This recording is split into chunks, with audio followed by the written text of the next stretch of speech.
Que la bénédiction d'Abraham, d'Isaac et de Jacob soit multipliée dans ta vie, soit multipliée dans ta famille, soit multipliée dans tes affaires, dans tes entreprises, dans tout ce que tu fais, que la réussite et le succès t'accompagnent dans le nom de Jésus. C'est par ces paroles de bénédiction, ces mots de bénédiction que nous commençons notre temps de partage de la parole de Dieu en ce jour.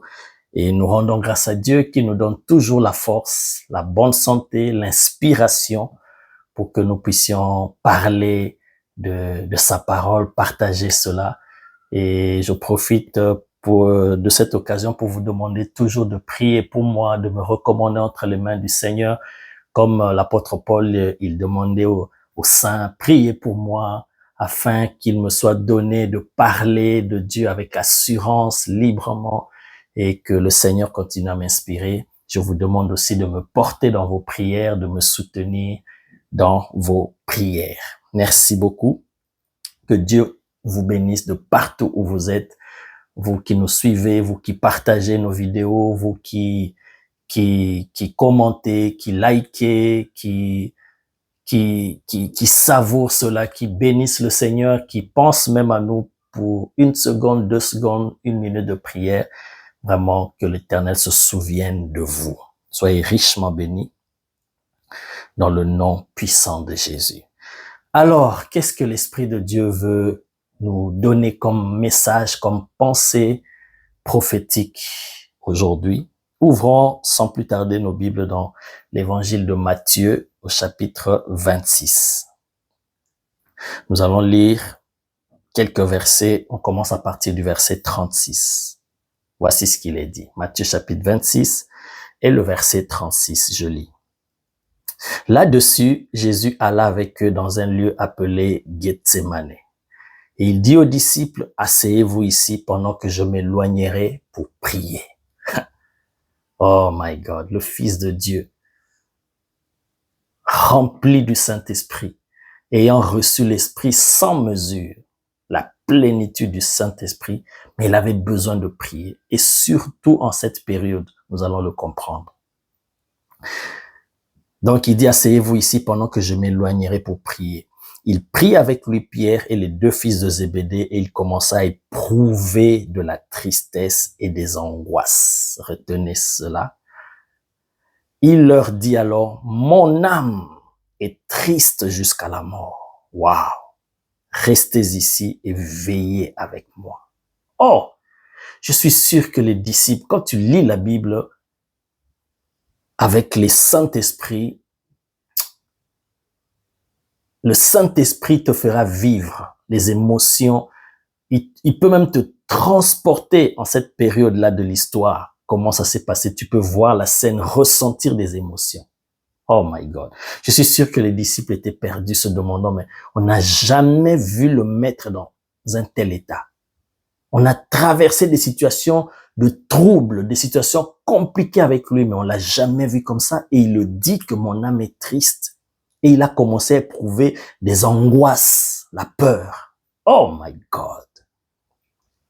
Il leur dit alors, mon âme est triste jusqu'à la mort, restez ici et veillez avec moi. Puis, ayant fait quelques pas en avant, il se jeta sur sa face et pria ainsi, mon Père, Jesus, mon Père, écoute la prière, mon Père, s'il est possible que cette coupe s'éloigne de moi, toutefois, non pas ce que je veux, mais ce que tu veux.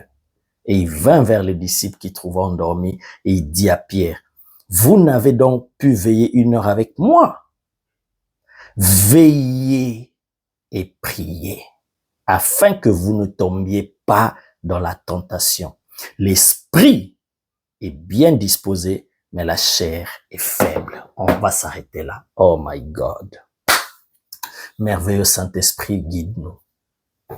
Communique-nous la pensée du Père et glorifie le nom de Jésus dans nos cœurs, dans nos vies. Jésus dit, veillez et priez afin que vous ne tombiez pas dans la tentation. L'esprit est bien disposé, mais la chair est faible. Oh Jésus. Merci. Le Seigneur est venu en mission sur la terre. Il n'est pas venu à l'aventure. Il n'est pas venu, comme il y a une expression française qui dit jeter sa gourme. Ça veut dire aller quelque part pour faire des aventures, découvrir la ville, découvrir le monde, la nature. Comme un aventurier, non.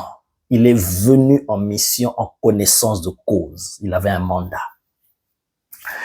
Et il a commencé son ministère. Il ne devait pas commencer son ministère sans être rempli du Saint-Esprit. Il a dû attendre 30 ans de préparation et ensuite il entre dans le ministère. Mais avant ça, il rencontre Jean qui le baptise et en sortant de l'eau du Jourdain, l'Esprit de Dieu descend sur lui et il fut rempli, une voix se fit entendre, celui-ci est mon fils bien-aimé en qui j'ai mis toute mon affection. Et en sortant de là, directement, la Bible dit l'Esprit de Dieu. Parce que une fois que tu es rempli et que ça commence à déborder, tu ne te conduis plus toi-même, tu ne te maîtrises plus toi-même. C'est désormais l'Esprit, le Saint-Esprit qui commence à te conduire. Aussitôt qu'il fut rempli du Saint-Esprit, en sortant du Jourdain, la Bible dit l'Esprit le conduit dans le désert. Et là, dans le désert, il entre en jeûne. La Bible dit, il a jeûné et prié. Donc, il était en prière et jeûne pendant 40 jours et 40 nuits, bien-aimés. Vous imaginez, on parle du Fils de Dieu, venu dans la chair, rempli du Saint-Esprit, la plénitude. Il avait reçu l'Esprit sans mesure. Différemment de nous qui recevons une portion de l'Esprit par rapport à ta mission, par rapport à ce que Dieu te demande d'accomplir. Mais lui, il avait reçu la plénitude. La Bible dit, en lui habitait corporellement toute la plénitude de la divinité. Mais il avait besoin de prier et de jeûner. Oh my God, il y a beaucoup à dire, mais nous restons focus sur la pensée que l'Esprit veut nous communiquer aujourd'hui. Et donc, d'abord dans sa nature, rempli du Saint-Esprit, il entre en prière et jeûne. Donc, il était tout feu, tout flamme, comme on dit. Il bouillonnait de gloire et de feu tout autour de lui, de la présence glorieuse du Dieu vivant. Mais malgré ça, le diable, le serpent, Satan, s'est présenté à lui. Il n'a pas eu peur, il ne s'est pas gêné de venir se présenter à lui et de l'affronter. Vous imaginez? Malgré son jeûne, malgré son temps de jeûne et prière de 40 jours, 40 nuits, sans rien manger, connecté au ciel. Mais le diable n'a pas eu peur. Vous savez pourquoi, bien-aimé? Pourquoi? Parce que le diable retient bien ceci. Écoute ce que l'Esprit veut nous communiquer.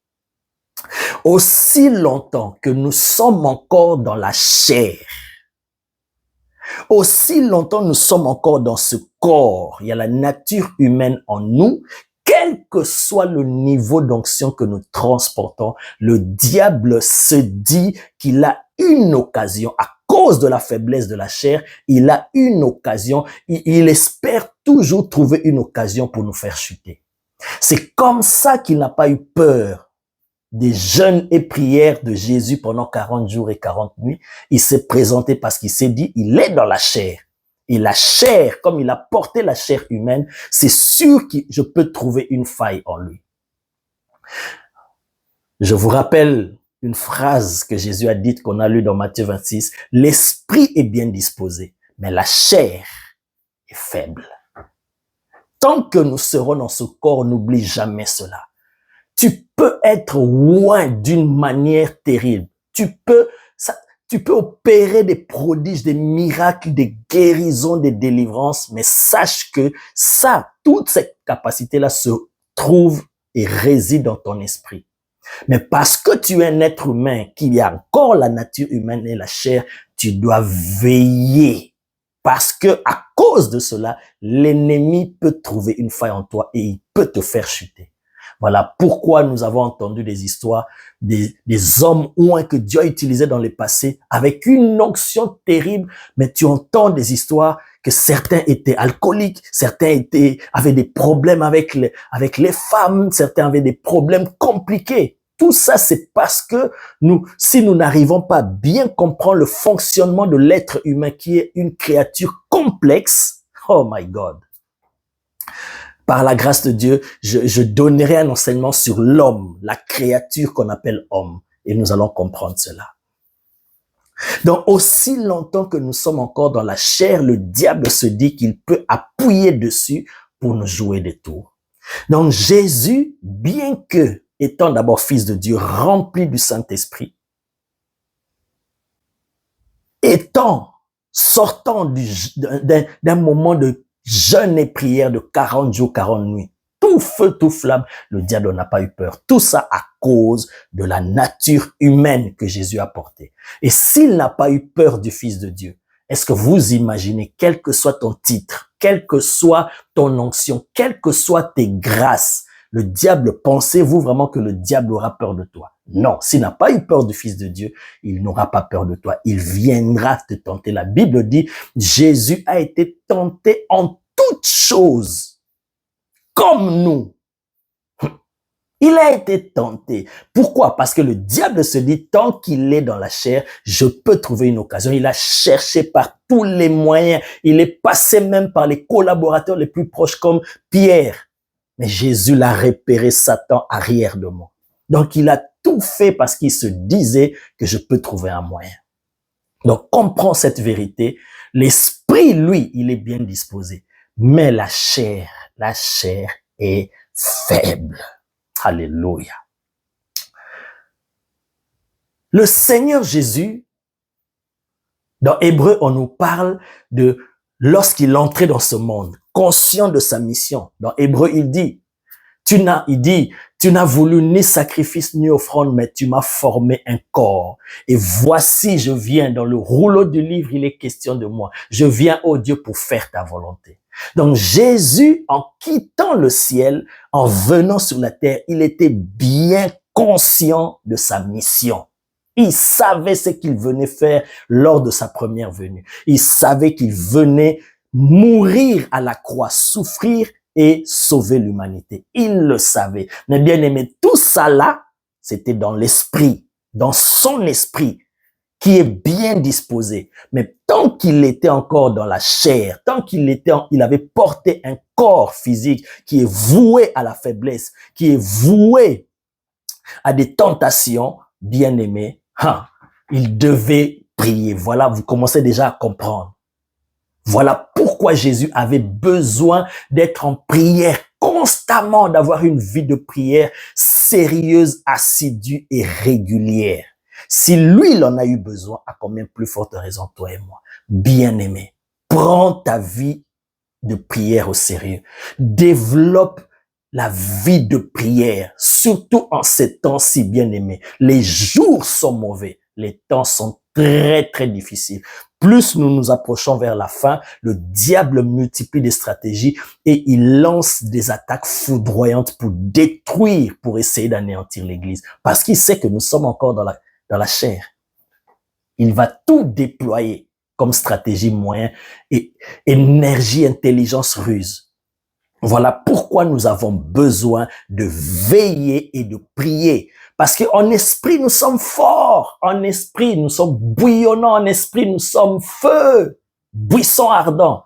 Mais parce que nous sommes encore dans la chair, bien-aimés, nous avons besoin de rester en prière, de demeurer dans la présence de Dieu. Sans ça, nous risquons de tomber. Voilà pourquoi, comme j'ai dit, plusieurs serviteurs de Dieu, certains, les courses ont été arrêtées en mi-chemin, certains ont été vraiment déstabilisés par l'ennemi à cause de ces choses.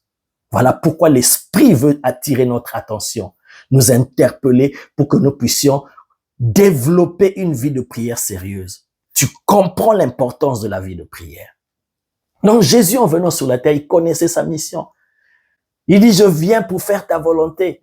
Dans Matthieu 16, après que Pierre ait donné la révélation de lui comme Christ, la Bible dit aussitôt, il se mit à leur parler de ses souffrances, qu'on va l'arrêter, on va le faire souffrir, on va vraiment le maltraiter, on va le tuer, on va le crucifier le 3e jour, il va ressusciter. Pourquoi il le disait? Parce qu'il savait qu'il est venu pour ça, il en était conscient. Mais je répète encore une fois, tout ça c'était dans son esprit. Dans son esprit, tout était clair. Il n'y a pas de zone d'ombre, il n'y a pas de doute, il y a rien, il n'y a pas de peur. Dans l'esprit, il n'y a pas tout ça. Il n'y a pas la peur, il n'y a pas les doutes, les hésitations. Il savait. Dans Jean même, il a donné une déclaration forte dans Jean chapitre 10, je pense le verset 17. Il dit, j'ai le pouls, personne ne m'enlève ma vie. Oh my God! Personne ne m'enlève ma vie. Je la donne de moi-même. J'ai le pouvoir de la donner et j'ai le pouvoir de la reprendre. Il dit, tel est l'ordre que j'ai reçu de mon Père. Donc, il savait qu'il était venu pour donner sa vie et il a donné sa vie. Personne ne l'a enlevé. Personne ne l'a tué. Il a livré sa vie. Donc, quand il venait sur cette terre lors de sa première venue, il savait qu'il venait souffrir et mourir. Mais le passage que nous venons de lire dans Matthieu 26, on dit, arrivé à ce moment-là, lorsque ce moment-là s'approchait, lui qui était bien conscient de sa mission, il n'en doutait point, il en parlait même, il annonçait cela à ses disciples, il le savait plusieurs fois, il en a parlé. Mais lorsque ce temps-là est arrivé maintenant pour s'accomplir, la Bible dit, il commença à avoir des angoisses, à éprouver de la tristesse. Il dit, mon âme est triste jusqu'à la mort. Aïe, aïe, aïe, aïe, aïe. C'est là maintenant. L'esprit, lui, il est bien disposé. Mais la chair, la nature humaine, les émotions, les sentiments, tout ça là, c'est dans l'âme. Le diable, il sait que dans ton esprit, tu es indestructible, il peut pas te vaincre. Mais parce que tu n'es pas simplement esprit, tu es aussi âme et corps. À partir de là, il espère qu'il peut toujours t'avoir. Et c'est là qu'il va mettre la pression.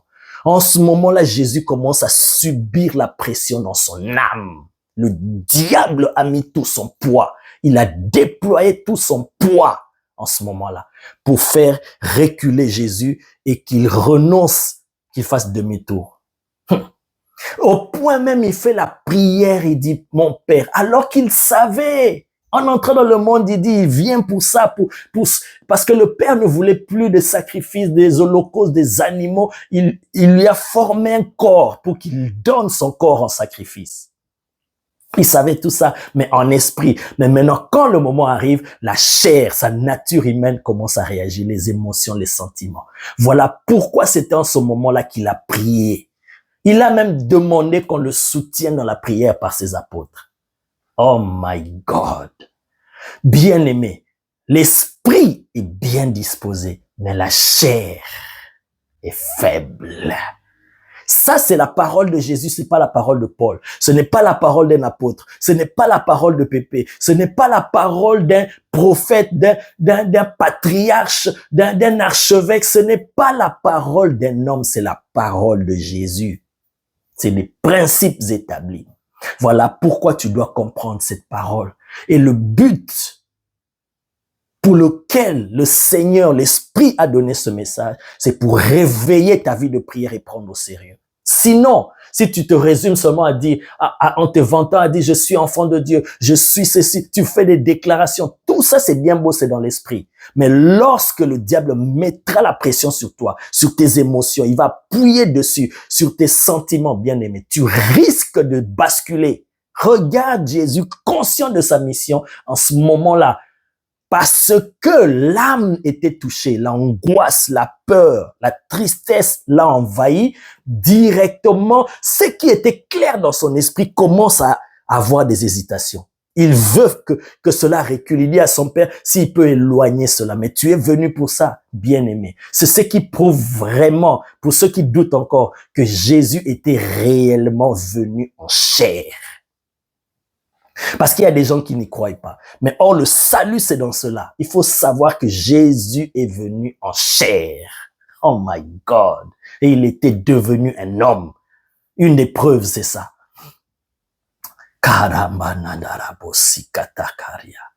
Thank you, Jesus. Comprends cela, bien-aimé. Je termine en disant ceci.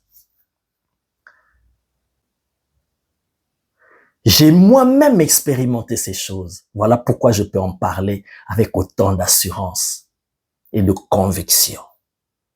Il y a des moments où le Seigneur me révèle que voilà, il y a ceci qui va arriver. Oh, bien-aimé, par sa grâce, je peux être averti des choses qui vont arriver par l'esprit prophétique. Par rapport à ma vie, par rapport à ceci, voici telle chose qui va arriver, telle chose qui va arriver. Même des choses qui peuvent te faire mal, qui peuvent me faire mal, il me prépare déjà à l'avance. Quand il me révèle cela dans mon esprit, je reçois cela et je comprends et je maîtrise cela. Et je dis merci Seigneur parce que tu me préviens à l'avance que ceci va arriver, ceci va arriver. Et dans mon esprit, je bénis le Seigneur. Je suis comme dans la joie parce que j'ai pu percevoir dans le futur, dans l'esprit, des choses. J'ai pu capter des choses. Mais bien aimé, quand ces choses-là maintenant, que Dieu m'avait révélées, m'avait averti, alors que j'étais posé parce que c'était dans mon esprit, maintenant, quand ces événements-là ou cette circonstance-là va arriver dans le concret maintenant, dans le physique, bien aimé, quand la chair maintenant réagit, c'est là où si tu ne fais pas attention, tu n'as pas une vie de prière sérieuse, tu peux basculer. J'espère que tu as compris. Moi-même, j'ai déjà vécu cela et je pense que tu as aussi déjà vécu cela. Le Seigneur te prépare à quelque chose qui va te faire mal ou quelque chose, un complot ou quelque chose de mauvais que le diable prépare. Tu es déjà averti, tu es conscient de cela, tu pries, voilà, tu te dis, tu es fort. Ça, c'est dans l'esprit. L'esprit, lui, il est bien disposé. Mais quand la chose va arriver, tu vas même oublier que tu étais déjà averti, préparé et ça ne te faisait rien. Tu étais calme parce que Dieu t'a parlé. Mais quand la chose se passe dans le concret, tu le vis maintenant dans le physique, dans le naturel, bien aimé. Là, ta chair réagit. Tu peux te mettre en colère, tu peux réagir selon la chair, tu peux être triste, tu peux être déçu, tu peux avoir une réaction charnelle. Et ça, le diable t'attend dessus pour te faire basculer et rater une bénédiction qui se cachait derrière cette tentation-là ou cette épreuve-là. Oh my God. Oh Jesus, thank you. Thank you. Merci Seigneur. Merci Jésus.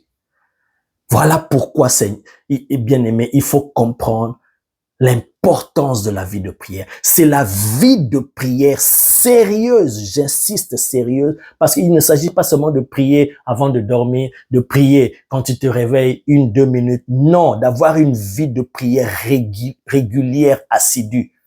Voilà pourquoi la Bible dit priez sans cesse. Et Jésus a dit veillez et priez. Soyez vigilants en alerte, que vos antennes soient levées. Soyez vigilants parce que l'ennemi, il rôde et il est là, il lance des attaques.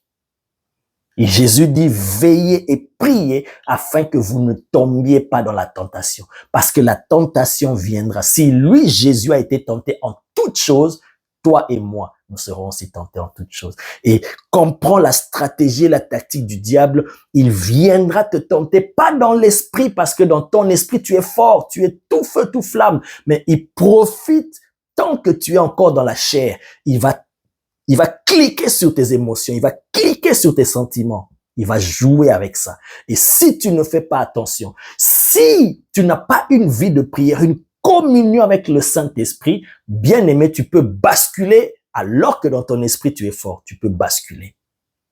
Tu peux même rétrograder. Seule la vie de prière par l'Esprit, la communion avec le Saint-Esprit qui peut te donner de vaincre tout ça et de dominer toutes les tentations par lesquels le diable veut passer pour te déstabiliser. Parce que c'est le seul moyen qui lui reste. Il sait qu'il ne t'a plus, il est perdu. Il t'a perdu aussi. Alléluia. Voilà pourquoi la Bible dit, marchez selon l'esprit et vous n'accomplirez pas les désirs de la chair. Marcher selon l'esprit, ça sous-entend une communion. Ça veut dire se laisser diriger, se laisser conduire par l'esprit. Comme Jésus, il fut conduit par l'esprit. Oh, Jesus, thank you. Regarde la tentation de Jésus. La première attaque du diable, c'était quoi? Le Seigneur savait déjà que le diable allait venir tenter. L'Esprit de Dieu qui connaît toutes choses, qui te révèle les choses à venir, il savait. Voilà pourquoi il a conduit Jésus d'abord dans un moment de prière et de jeûne intense. Sans cela, ça allait être difficile de résister aux tentations qui allaient venir. Et les tentations du diable, bien-aimé, la première tentation, c'était par rapport à la nature humaine, par rapport à la chair, par rapport au désir de la chair, satisfaire son besoin, assouvir sa faim. Oh my God. Oh Jesus, thank you. Thank you, thank you. Merci Seigneur. Merci. Voici, tu comprends maintenant pourquoi tu dois veiller et prier. Les jours sont mauvais. Les temps sont difficiles, très difficiles. Voici, c'est le moment où tu dois avoir une vie de prière efficace. Si tu n'arrives pas, bien-aimé, tu demandes à Dieu. Il va te donner. Il répond à celui qui a soif. Si tu as vraiment cette soif-là, suite à ce message, le Seigneur va t'aider par son esprit à développer une vie de prière. Laisse-moi prier pour toi. Père, merci pour cette parole que tu nous as envoyée. Parce que tu sais ce qui se passe dans le spirituel, ce qui se prépare, les tentations que l'ennemi prépare et nous lance. Et tu sais que la seule manière de s'en sortir, c'est de veiller et de prier. Comme le maître, le modèle, le chemin nous a montré l'exemple, Jésus. Alors aide-nous aussi par ton esprit. Vois les cœurs. Quiconque en ce moment brûle de soif dans son cœur, d'avoir une vie de prière efficace, régulière, fervente, sérieuse. Père, donne-lui cela au nom de Jésus. Quiconque désire cela, a soif de cela et prend l'engagement, que le Saint-Esprit vienne l'aider. Et demain après demain, qu'il se rende compte, qu'elle se rende compte qu'elle est une guerrière dans la prière. Parce que ce n'est ni par la force, ni par la puissance, ni par notre propre volonté, mais par le Saint-Esprit que nous pouvons tout. Fais de nous, fais de ces hommes et ces femmes, des hommes et des femmes de prière. Donne-nous de veiller et de prier, d'être conscients que les enjeux sont énormes et que nous puissions prendre nos vies de prière au sérieux. Père, merci, parce que tu nous exauces et tu m'exauces toujours. Je te rends grâce parce que j'ai l'assurance, nous avons l'assurance que lorsque nous te demandons quelque chose qui est selon ta volonté, tu nous l'accordes. Et merci parce que tu nous accordes cela. Et nous allons le voir au fur et à mesure. Nos vies de prière ne seront plus les mêmes. Nous brûlerons d'envie de prier à tout moment, que ce soit au travail, à l'université, partout où nous sommes en chemin, dans les transports en commun, partout, nos cœurs vont bouillonner d'envie de prier. Que l'esprit de prière s'attache à tout un chacun de nous. Dans le nom puissant de Jésus. Amen. Sois béni. N'oublie pas, partage à plusieurs, commente. Tu peux liker. Et n'oublie pas aussi, si tu n'es pas encore abonné, abonne-toi à notre chaîne parce que nous commençons très bientôt Académie Zoé. Oh, pour ceux qui ne connaissent pas, c'est quoi Académie Zoé? Regarde sur notre chaîne, tu verras, il y a une vidéo Académie Zoé où il y a Il y a une vision, il y a un programme que le Seigneur a mis dans nos cœurs comme fardeau. Quelqu'un peut se demander, mais depuis qu'on devait commencer cela, bien aimé, le maître des temps et des circonstances, il sait faire les choses. Il est en train de conduire de main de maître son œuvre. Ce n'est pas mon œuvre, c'est son œuvre. Et nous serons richement bénis. Sois richement béni, extraordinairement béni, scandaleusement béni, puissamment béni, abondamment béni. In Jesus' name.